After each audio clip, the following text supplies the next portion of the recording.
नमस्कार, रामात maths classes में आपका एक बार फिर स्वागत है। सबसे पहले तो रीट 2022 में सफल होने वाले सभी अभ्यर्थियों को रामात मैथ्स क्लासेज की तरफ से हार्दिक शुभकामनाएं और आगामी होने वाली तृतीय श्रेणी अध्यापक भर्ती परीक्षा के लिए भी अग्रिम शुभकामनाएं देता हूं कि आपकी जो तैयारी है वो इसी तरह से बरकरार रहे और आगे जो आने वाली परीक्षा उसमें भी आप इसी तरह से सफलता पाए। तो सबसे पहले तो हम चर्चा करेंगे कि जो आपका सिलेबस जारी हुआ है अभी उसके बारे में थोड़ी सी चर्चा करेंगे।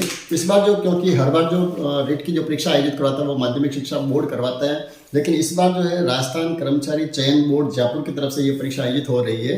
तो उसका जो सिलेबस उन्होंने जारी किया है तो उसके लिए हम उसको देखें, एक बार थोड़ी सी चर्चा करें। तो ज़्यादा तो मुझे इसमें कुछ विशेष नहीं लगा, वही सिलेबस है जो आपने जो रीट की जो परीक्षा दी थी उसमें जो मैथ्स का सिलेबस था उसकी हम बात कर रहे हैं। तो उसमें जो कुछ जो नए जो टॉपिक जोड़े हुए हैं उनके बारे में मैंने देखा भी उसको गौर से। तो कुछ जो टॉपिक है वो क्योंकि पिछली बार जो रीट हुई थी उसमें तो अधिकांश जो टॉपिक थे वो आपके कक्षा 6 से लेकर 8 तक की जो पाठ्य पुस्तक थी आरबीएससी की उसमें से ही आ रहे थे, लेकिन इस बार कुछ नया जोड़ा है और वो सारा जो जोड़ा गया वो कक्षा 9 और 10 की जो कक्षा की जो गणित की पुस्तक है उसमें से अधिकांश भाग को जोड़ा गया। तो हमें इस बार इस पर ज़्यादा फोकस करना पड़ेगा।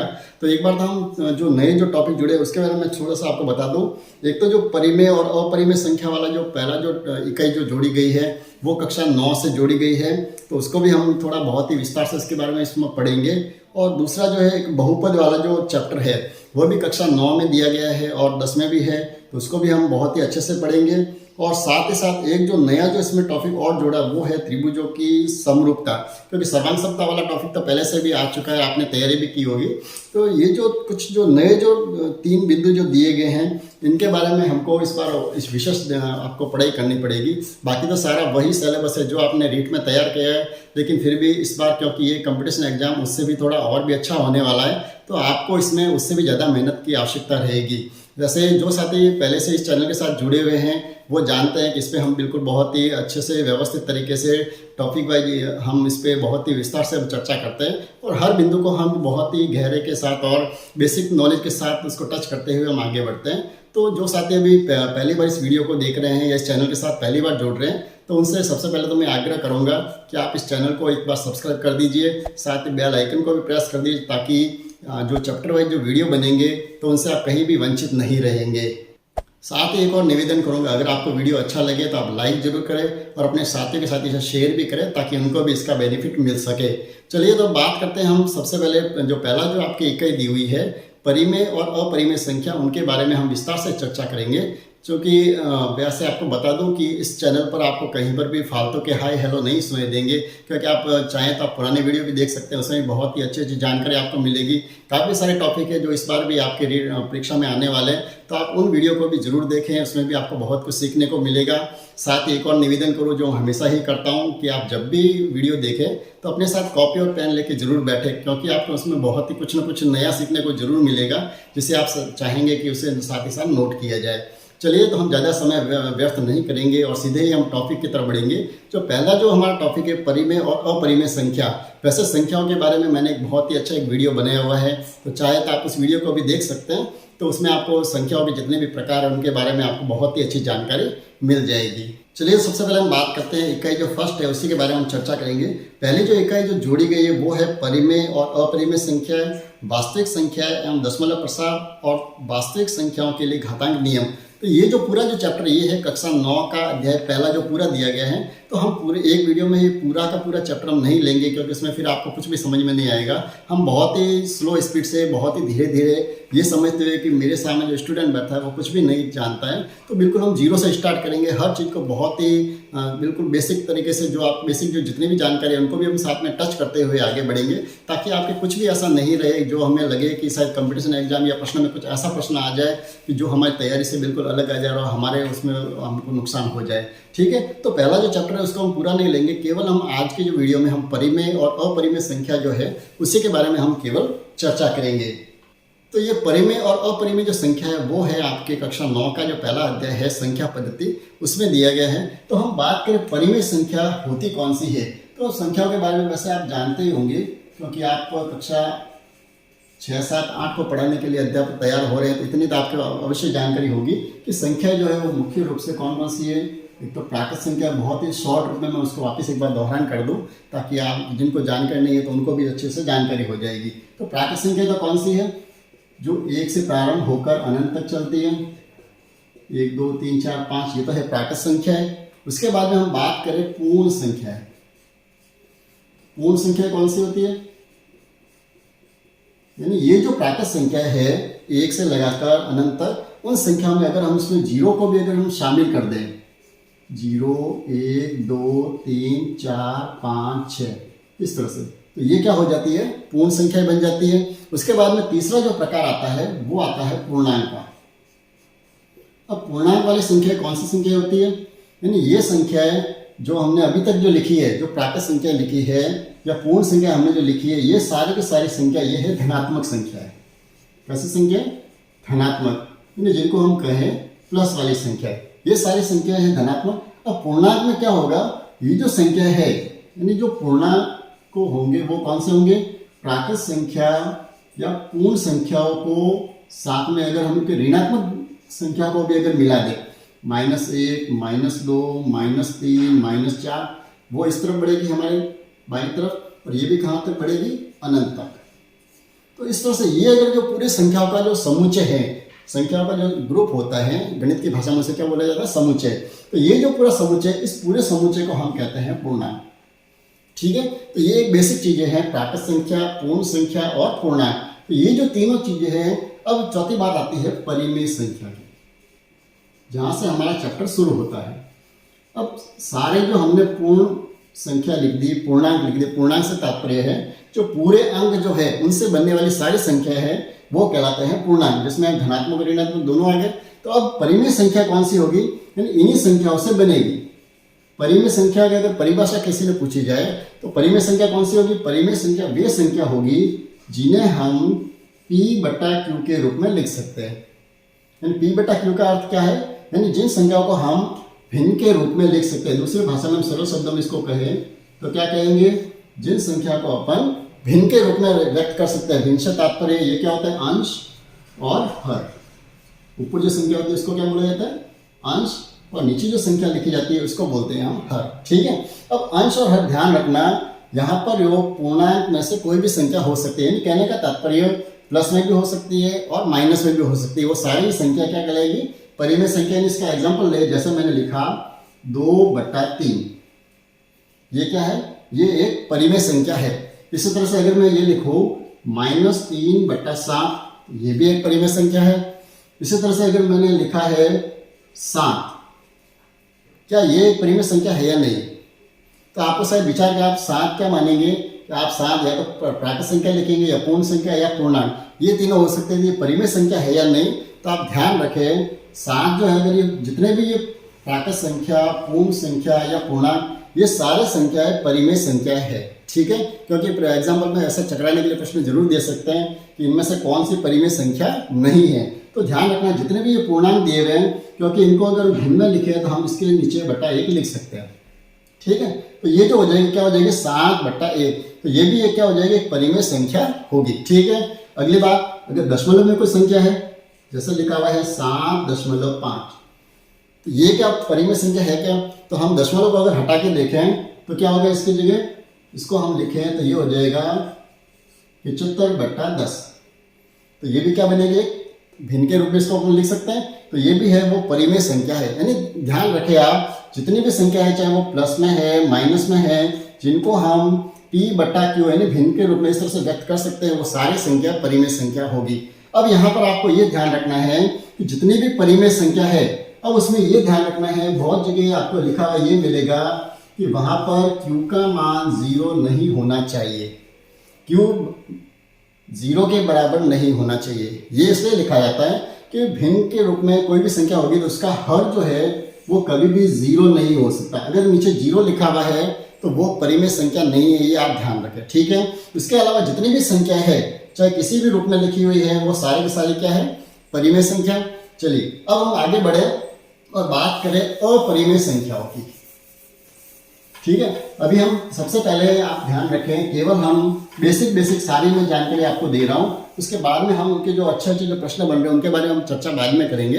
पहले हम एक बार, जब तक हमारे पास बेसिक जानकारी नहीं होगी तब तक जब हम इनको प्रश्नों को करेंगे तो उसमें हम उलझ जाएंगे कि हमें इसको किस तरह से करना है। ठीक है, तो बात करें थे अपरिमेय संख्या की। अब अपरिमेय संख्या कौन सी होगी? अपरिमेय संख्या वे संख्या होगी जिन्हें हम क्या करेंगे, P बट्टा Q के रूप में व्यक्त नहीं कर सकते।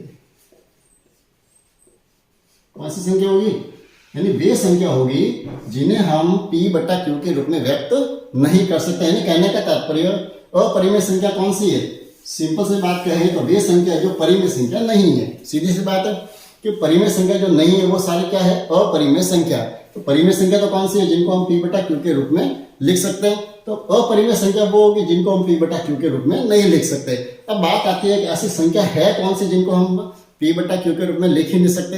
तो चलिए बात करते हैं। सबसे पहले तो एक जो वर्गमूल में जितनी भी संख्या है, जैसे वर्गमूल 2, वर्गमूल 3, वर्गमूल 5, इसके अलावा इस तरह की जो संख्याएं आ रही है।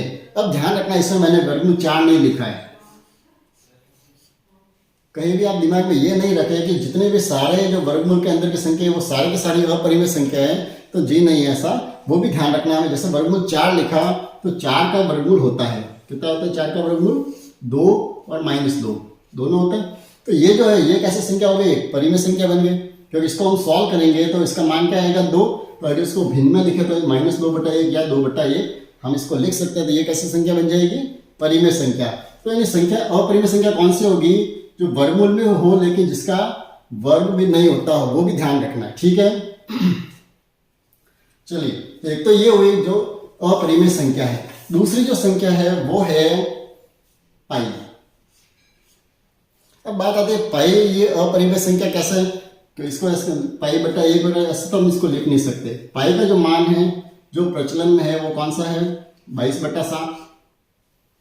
अब यहाँ पर समस्या ये आती है, जब हम पाई को 22/7 लिख सकते हैं तो फिर मैंने ये क्यों लिखा? ये अपरिमेय संख्या है, क्योंकि P बट्टा Q के रूप में इसको हम लिख सकते हैं।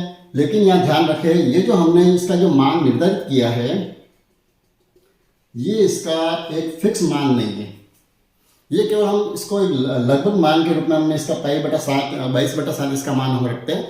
लेकिन वास्तव में इसका जो मान है वो 3.14 और इस तरह से दशमलव में आगे इसका जो भाग देते हैं तो ये संख्या आती जाती है। इसका पूरा मान हम निर्धारित नहीं कर सकते। तो ये जो ऐसी जो संख्या है, यानी दशमलव के बाद में ऐसी संख्या जो संख्या कभी इसका मान पूरा नहीं होता उनको हम भिन्न के रूप में व्यक्त नहीं कर सकते। ये भी सारी संख्या कैसी कहलाएगी? अपरिमेय संख्या। अब देखो इसको मैं थोड़ा सा स्पष्ट करूं। जैसे ये √2 है, ये अपरिमेय संख्या कैसे है? क्योंकि इसको अगर सिंपल तरीके से जो अगर सोचें तो हम इसको √2/1 हम लिख सकते हैं। तो ये तो एक परिमेय संख्या तो दिख रही है, लेकिन रियल में क्या है? ये √2 जो है या √3 जो है, इन संख्याओं को अपरिमेय संख्या कहने का कारण ये है क्योंकि इनका जो वर्गमूल में जब इनका मान ज्ञात करते हैं तो इसका जो मान आता है जैसे 4.14 इस तरह से आते जाता है। ये संख्या कभी खत्म होती नहीं है। जब हम वर्गमूल इसको करेंगे तो इसके जो मान आता है वो मान कहीं खत्म होता ही नहीं है। अब इसको अगर हम दशमलव हटा के इसको अगर भिन्न में भी बदलना चाहे, जैसे मैंने दशमलव हटा दिया, दशमलव की जगह 1 लिख दिया। अब पीछे ये कितनी संख्या है, इन संख्या को अपन निर्धारण कर ही नहीं सकते। कितने जीरो लगाए ये हमें पता नहीं चलेगा। तो इसलिए ये जो संख्या है जिनका पूर्ण वर्ग नहीं होता है वो सारी संख्या क्या है? अपरिमेय संख्या। तो एक तो ये हुई कौन सी? √2, √3, √5 इस तरह की जितनी भी संख्या है वो सारी हो गई अपरिमेय संख्या। अगला जो है दूसरा बताया मैंने कौन सा? पाई। ये भी कैसी संख्या है? अपरिमेय संख्या। अब इसके बाद तीसरा एक और जो इसमें एग्जांपल मिलता है वो ये मिलता है, जैसे हम दशमलव में कोई संख्या लिख दे। अगर मैंने कहीं ये लिखा दशमलव जैसे 1, 7, 1, 2, 4, 5, तो ये संख्या अपरिमेय संख्या है या परिमेय संख्या है? तो ये जो संख्या है, क्योंकि इसको अगर दशमलव में हटा दे तो इसको हम संख्या में बदले तो क्या बन जाएगा? 7, 1, 2, 4, 5 बट्टा दशमलव की जगह हमने 1 लिख दिया। 1, 2, 3, 4 और 5,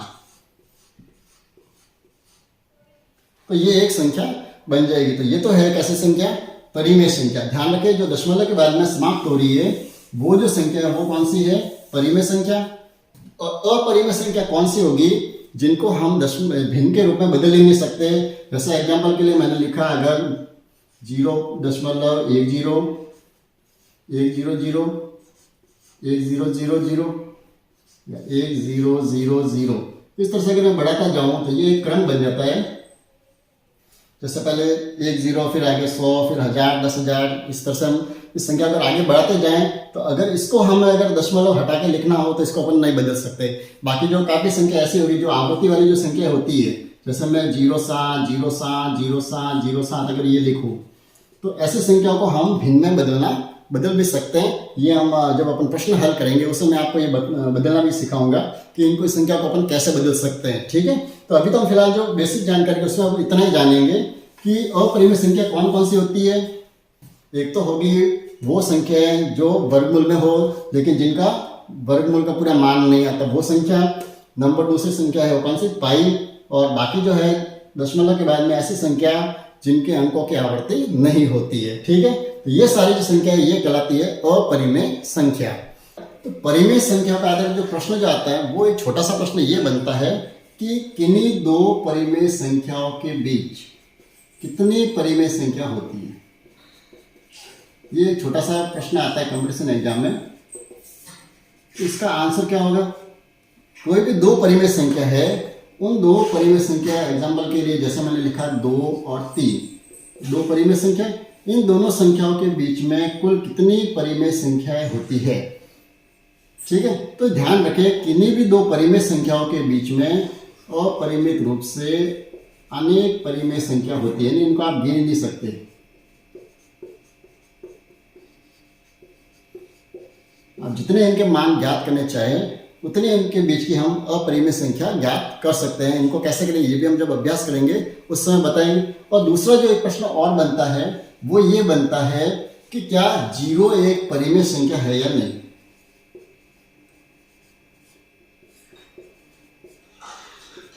ये एक प्रश्न जरूर आता है कि क्या 0 जो है वो एक परिमेय संख्या है या नहीं है, क्योंकि हमने ये पढ़ा है कि अगर किसी भी संख्या का हर जो है वो अगर 0 है तो वो परिमेय संख्या नहीं है।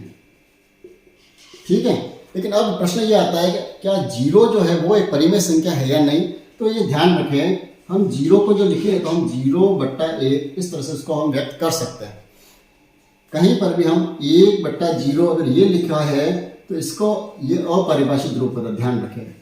इसको हम परिभाषित नहीं कर सकते, यानी किसी भी संख्या में हम 0 से विभाजित नहीं कर सकते। तो ये तो अपरिभाषित रूप है, तो किसी का भी हर 0 नहीं हो सकता, लेकिन अंश 0 जरूर हो सकता है। तो कहीं भी अगर ये प्रश्न आपको दिख जाए कि 0 जो है वो परिमेय संख्या है अपरिमेय संख्या, तो याद रखें 0 जो है वो कैसी है, एक परिमेय संख्या है। ठीक है, तो वैसे आज के वीडियो में बहुत ही अच्छा आपने जानकारी प्राप्त की होगी।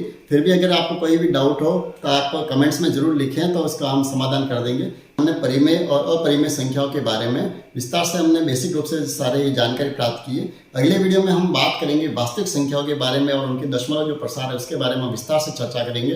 तो आप कहीं भी वीडियो को मिस नहीं करें। और एक बार और निवेदन करूंगा, जो साथी अभी नए हैं तो वो इस चैनल को एक बार सब्सक्राइब जरूर करें और साथ ही बेल आइकन को भी प्रेस करें, ताकि जो भी वीडियो आएंगे उनसे आप वंचित नहीं रहेंगे। और आपको मैं विश्वास दिलाता हूं कि जो साथी पहले से जुड़े उनको पता है कि इस पर बिल्कुल चैप्टर वाइज हम बहुत ही विस्तार से चर्चा करते हैं, किसी भी बिंदु को हम छोड़ते नहीं हैं। तो आप भी इस चैनल के साथ बने रहेंगे, आपको सारा ही पूरा जो कोर्स है वो इस पर हम करवाएंगे। आपको कहीं भी दिक्कत नहीं होगी, किसी भी अन्य गाइड की आपको जरूरत भी नहीं पड़ेगी कि आपको देखना पड़े कि ये हमारा चैप्टर पीछे रह गया है। तो आप बने रहिए चैनल के साथ और देखते रहिए वीडियो। नमस्कार।